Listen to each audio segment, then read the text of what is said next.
జై శ్రీరామ్. జై జై శ్రీరామ్. కాంతికిరణాలు ఛానల్ ద్వారా భగవత్ స్వరూపులైన ప్రతి ఒక్కరికి కూడా కొంపెల శకుంతలైనటువంటి నా యొక్క నమస్కారములు నేను తెలియచేసుకుంటున్నాను. ఈ ఛానల్ని ఇప్పటివరకు సబ్స్క్రైబ్ చేసుకున్న వారందరికీ, ఈ మధ్యనే కొత్తగా సబ్స్క్రైబ్ చేసుకున్న వారికి, వీరందరికీ కూడా మరి ఒక మారు నా యొక్క హృదయపూర్వక నమస్కారములు, ధన్యవాదములు తెలియచేసుకుంటూ, ఎవరైతే ఈ కాంతికిరణాలు ఛానల్ని ఇప్పటివరకు సబ్స్క్రైబ్ చేసుకోలేదో వారందరూ సబ్స్క్రైబ్ చేసుకుని షేర్ చేసి, లైక్ చేసి ఈ ఛానల్ని ముందరికి నడిపించవలసినదిగా మీ అందరికీ కూడా నేను మనవి చేసుకుంటున్నాను. మనకందరికీ తెలుసు, మనం అయోధ్యలో బాలరాముడి ప్రాణప్రతిష్ఠ మహోత్సవం అత్యంత మహావైభవంగా నిర్వహించుకున్నాము. యావత్ దేశం కూడా జై శ్రీరామ్ జై శ్రీరామ్ అనే నినాదాలతో హోరెత్తిపోయింది. ఈ పండుగ ప్రతి ఇంట వాడవాడల దేశం మొత్తం అంతా కూడా, మన దేశంలోనే కాదు దేశ విదేశాలలో కూడా చక్కగా ఈ యొక్క పండుగని మనం చక్కగా మహావైభవంగా జరుపుకున్నాము. ఈ విధంగా మనందరం జరుపుకోవడానికి కారణం ఏంటంటే, మనందరి మధ్యలో తరతమ భేదాలు లేకుండా రఘురాముడితో తరతరాల తరబడి మనం ముడివేసుకున్నటువంటి భావోద్వేగ బంధమే దీనికి కారణమని మనకందరికీ తెలుసు. అది కాకుండా రామో విగ్రహవాన్ ధర్మ, రాముడు ధర్మస్వరూపుడు. ధర్మాలని ఎలా ఆచరించాలో మానవ లోకానికి చూపించినటువంటి మర్యాద పురుషోత్తముడు శ్రీరాముడు. అయోధ్య రామ మందిరం ప్రారంభమైంది. ఈ యొక్క శుభ గడియల్లో, ఈ శుభ సందర్భంలో మనం శ్రీరామచంద్రుడిని చక్కగా ఆ మూర్తిని కొలుద్దాం. ఆ ఆదర్శమూర్తిని చక్కగా ఆ ఆదర్శమూర్తి చూపించే స్ఫూర్తిని కూడా మనం తలుచుకుంటూ, వారు చూపినటువంటి మార్గంలో కూడా మనందరం నడవడానికి ప్రయత్నం చేద్దాము అని తెలియచేసుకుంటూ, కొన్ని విశేషాలు ఆ శ్రీరామాయణం గురించి, శ్రీరామచంద్రుడి గుణగణాల గురించి కొన్ని విశేషాలు ఇక్కడ మీకు అందరికీ తెలుసున్నప్పటికీ కూడా ఇక్కడ మీ ముందర పొందుపరచాలని అనుకుంటున్నాను. ఈ విధంగా అయితే మనకందరికీ తెలుసు, కమలోద్భవుడైనటువంటి బ్రహ్మముఖం నుండి వేదము ఉద్భవించింది.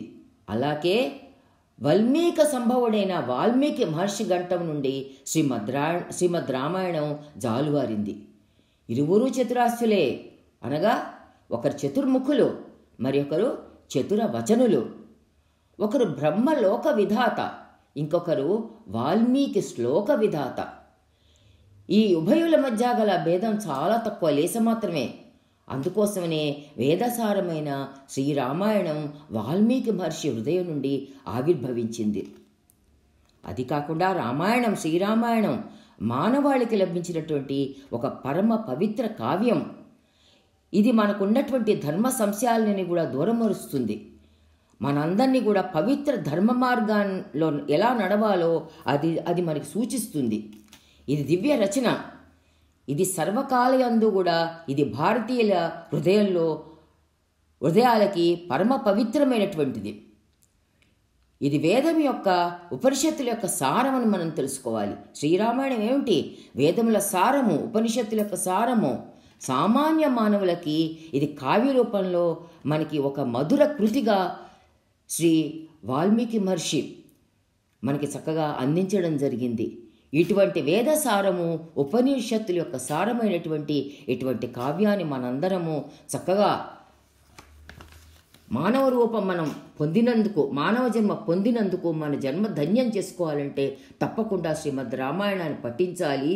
ఆ పఠించడమే కాకుండా దాంట్లో సూచించినటువంటి మార్గంలో శ్రీరాముడు ఏ మార్గమైతే తాను అవలంబించాడో, రామో విగ్రహవాన్ ధర్మ అని మనం ఇందాకనే చెప్పుకున్నాము.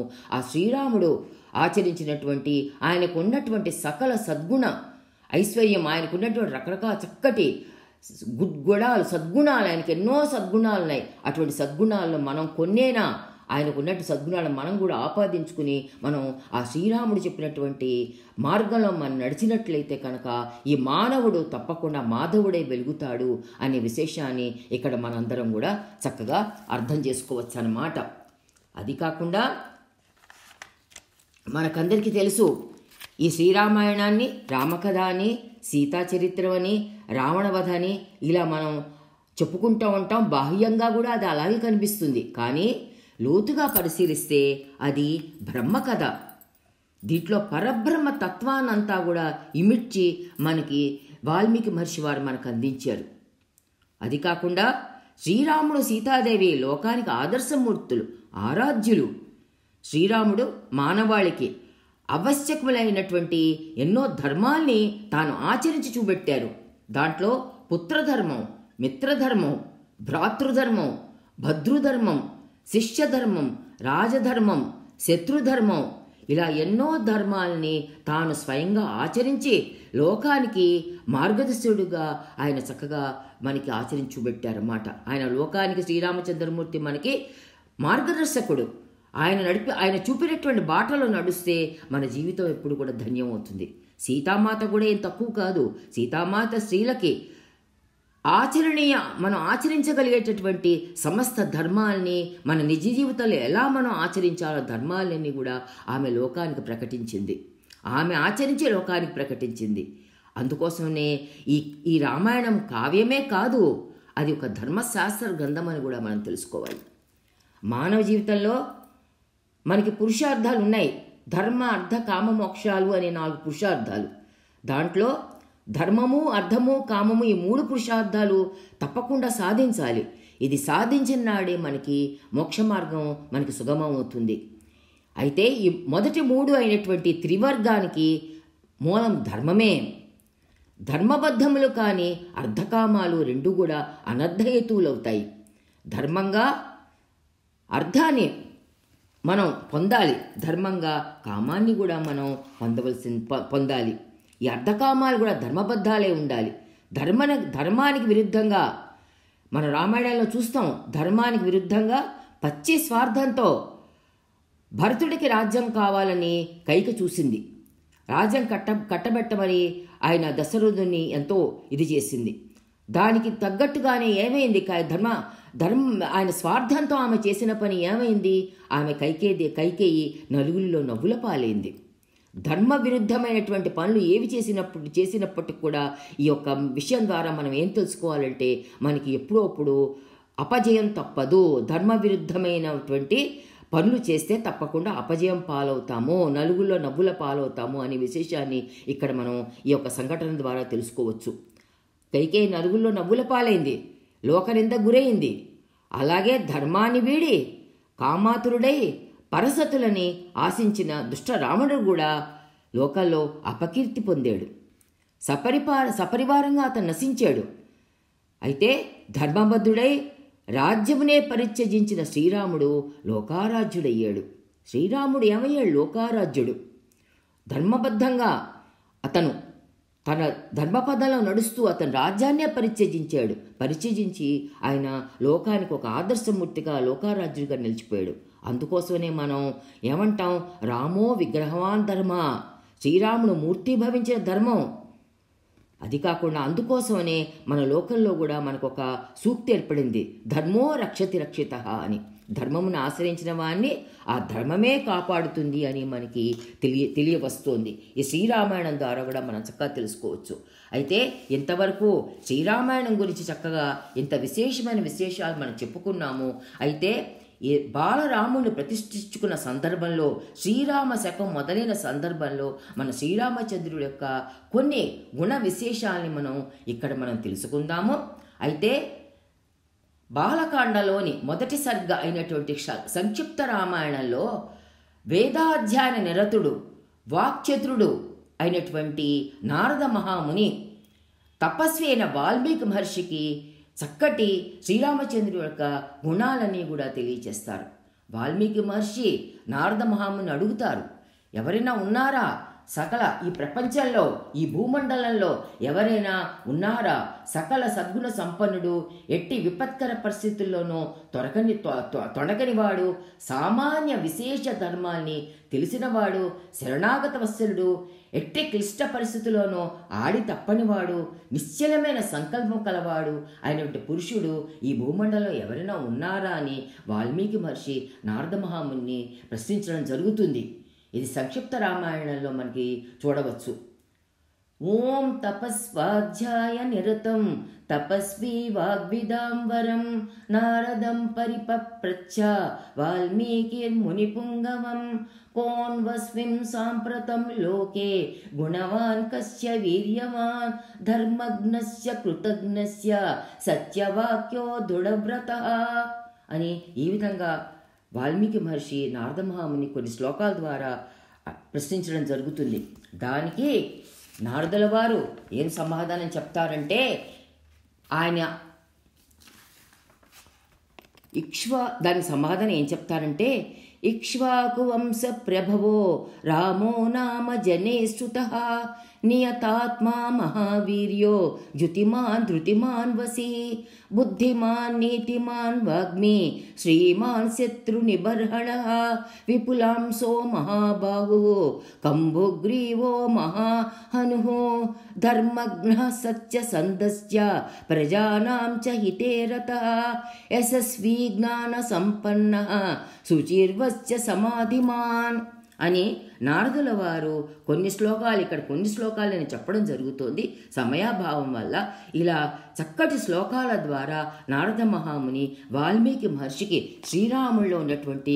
ఆయనలో ఉన్నటువంటి సకల సద్గుణాలన్నీ కూడా ఈ శ్లోకాల ద్వారా వాల్మీకి మహర్షికి తెలియజేయడం జరుగుతుందన్నమాట. ఇక్ష్వాకు వంశం ఇది మిక్కిలి వాసిగాంచింది. ఆ ఇక్ష్వాకు వంశంలో లోకోత్తర పురుషుడు శ్రీరాముడు అవతరించాడు. అతడు జగత్ప్రసిద్ధుడయ్యాడు. ఎందుకయ్యాడు? అతడు మనోనిగ్రహం కలవాడు, గొప్ప పరాక్రమవంతుడు, మహా తేజస్వి, ధైర్యశాలి, జితేంద్రుడు, ప్రతిభామూర్తి, నీతి శాస్త్ర కుశలుడు, చిరునవ్వుతో మితముగా మాట్లాడటంలో నేర్పరి, షడ్గుణైశ్వర్య సంపన్నుడైన, శత్రువుని సంహరించువాడు. అది కాకుండా ఆయన దేహకాంతి కనువిందుగా విస్తుంది, పరాక్రమశాలి, సాటి లేని శుభలక్షణములు కలవాడాయన. ఆశ్రయించిన వాడిని ఆదుకోవటమే ఆయన యొక్క పరమధర్మం కలవాడు. ఆడిన మాటను తప్పనివాడు, సకల శాస్త్ర పారంగతుడు, స్వయంగా పవిత్రుడు, ప్రాణికోటిని పవిత్రమనర్చువాడు, ఆశ్రిత పరాధీనుడు, భక్తుల యొక్క పరాధీనుడు, ఏకాగ్రచిత్తుడు, స్వపర భేదం లేకుండా అందరినీ రక్షించేవాడు, ధర్మాన్ని తాను స్వయంగా ఆచరించి లోకులచే ఆచరింపచేయువాడు, స్వధర్మాన్ని పాటించేవాడు, తన్ను ఆశ్రయించిన వారు ఎట్టివారైనా వారిని రక్షించేవాడు, వేదాంగముల పరమార్థాలన్నీ కూడా తెలిసినవాడు, సహనములో ఆయన భూదేవి వంటివాడు, కుబేరుని వలె త్యాగ స్వభావం కలవాడు, సత్యపాలన ధర్మదేవత వంటివాడు. అదికాక అమోఘ పరాక్రమశాలిన శ్రీరాముడు ఇటువంటి ఎన్నో సద్గుణాలతో మనకి కనపట్టుచున్నాడు. సోదరులో పెద్దవాడు, దశరథునికి ప్రియపుత్రుడు, ప్రజలకు హితాన్ని కూర్చటంలో నిరతుడు, ఇటువంటి సకల గుణాభిరాముడు అయినట్టు శ్రీరామచంద్రుడు అన్నమాట. ఈ శ్రీరామచంద్రుడని ఆయన యొక్క చక్కని గుణసంపదనంతా కూడా నారదుల వారు వాల్మీకి మహర్షికి ఈ యొక్క సంక్షిప్త రామాయణంలో కొన్ని శ్లోకాల ద్వారా తెలియజేయడం జరిగింది. అయితే ఇప్పుడు మనం ఈ సందర్భంగా ఈ విషయాలన్నీ అందరికీ చాలామందికి తెలుసున్నప్పటికీ కూడా మనం ఈ సందర్భంగా ఇప్పుడు చెప్పుకోవడం ఎందుకంటే, మనం అందరం కూడా ఆ యొక్క శ్రీరామచంద్రులో ఉన్నటువంటి కొన్ని గుణాలైనా మనం చక్కగా మనలో ఆపాదించుకుని మనం కూడా కృషి చేసి ఆ గుణాలని మనలో కూడా మనం పెంపొందించుకోవడానికి మనం ఎంతైనా ప్రయత్నం చేయాలి. ఇంకా రామరాజ్యం రావాలి మన దేశంలో. ఎందుకోసం అంటే ఎప్పుడైతే మనం రాములి వారిని అయోధ్యలో ప్రతిష్ఠించుకున్నామో మన రామశకం మొదలైంది. రామశకము అంటే ధర్మమే ముందర ప్రతి మానవాళికి అందరికి కూడా చాలా అత్యవసరమైన విషయము. ఈ ధర్మాన్ని విడినాడు శ్రీరామచంద్రుడు కూడా సహించాడు. అది కాకుండా మనకందరికీ తెలుసు, ఆ రోజులో త్రేతాయుగంలోనే శ్రీరాముడు ధర్మాన్ని తాను ఆచరించి బోధించాడు, ప్రజల్ని ఆ విధంగా నడుచుకోమని చెప్పాడు. అప్పటి నుంచే చెప్పుకుంటూ వస్తూనే ఉన్నాడు భగవంతుడు రకరకాల రూపాలు, రకరకాల అవతారాల ద్వారా. మనకందరికీ తెలుసు ద్వాపర యుగాంతంలో కూడా శ్రీకృష్ణ భగవానుడు భగవద్గీతని మనకు అందించి అర్జునుడికి చెప్తున్నట్టుగా మానవాళికి అంతటికి కూడా మనకి భగవద్గీతను అందించాడు. ఆ భగవద్గీతలో కూడా మొదటి శ్లోకంలోనే శ్రీకృష్ణ భగవానుడు ధర్మము అనే ఒక పదంతో ధర్మక్షేత్రే కురుక్షేత్రే అనే శ్లోకంతో ఈ యొక్క భగవద్గీత మొదలవుతుంది. ధర్మక్షేత్రే, ఈ క్షేత్రానికి ఏమి కావాలి, ఈ మానవ శరీరానికి ఏమి కావాలి, ముందర ధర్మం కావాలి. ఈ యొక్క క్షేత్రము, ఈ మానవ శరీరము, ఈ యొక్క మానవ జన్మకి మనకి పరిపూర్ణం అంటే మనం ఈ జన్మలో మనం ధర్మాన్ని పట్టుకున్నట్లయితే కొంతలో కొంత అట్లీస్ట్ మొత్తం అంతా ధర్మమే అంటే మనకి ఒక్కొక్కసారి మనకు ఉన్నటువంటి పరిస్థితుల వల్ల దానివల్ల అవ్వచ్చు, కానీ మన సాధ్యమైనంత వరకు ధర్మాన్ని ఆచరించడానికి మనం ప్రయత్నం చేయాలి. ధర్మమే మన విధి. ధర్మము పాటించడం అంటే ఏమిటి? మన కర్తవ్య పాలన చేయాలి. మన కర్తవ్యం ఏమిటి? ఒక గృహస్థుగా ఉన్నప్పుడు ఆ గృహస్థు యొక్క ధర్మాన్ని పాటించాలి. ఒక విద్యార్థిగా ఉన్నప్పుడు విద్యార్థి ఒక ధర్మాన్ని పాటించాలి. మనం ఎక్కడైనా పని చేస్తున్నప్పుడు, సంస్థలో పనిచేస్తున్నప్పుడు ఆ సంస్థకి సంబంధించినటువంటి ధర్మాన్ని మనం ఆచరించవలసిన అవసరం ఎంతైనా ఉంది. ఈ విధంగా ప్రతి మానవుడు కూడా ఈ ధర్మాన్ని తాను ఎక్కడ ఉన్నాడో, ఏ పరిస్థితులు ఉన్నాడో ధర్మాన్ని పట్టుకున్నట్లయితే కనుక ఆ మానవుడి జీవితం మాధవ జీవితంగా వెలుగుతుంది. ఈ విధంగా మన మానవులందరం కూడా శ్రీరామచంద్రమూర్తిని బాలరాముని ప్రతిష్ఠించుకున్న సందర్భంలో మనమందరం కూడా కొంతలో కొంత ఈ శ్రీరామచంద్రుని గుణ విశేషాలను మనం కూడా చక్కగా తెలుసుకుని కొంతలో కొంత మనం ఆచరించడానికి మనం ప్రయత్నిద్దాము. ఆయన ఈ ఆదర్శమూర్తిని మనం చక్కగా కొలుద్దాము.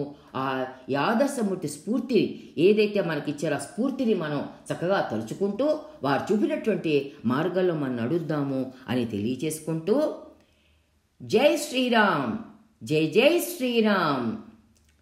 సర్వే భవంతు సుఖినః, సర్వే సంతు నిరామయాః, సర్వే భద్రాణి పశ్యంతు, మా కశ్చిద్ దుఃఖభాగ్ భవేత్.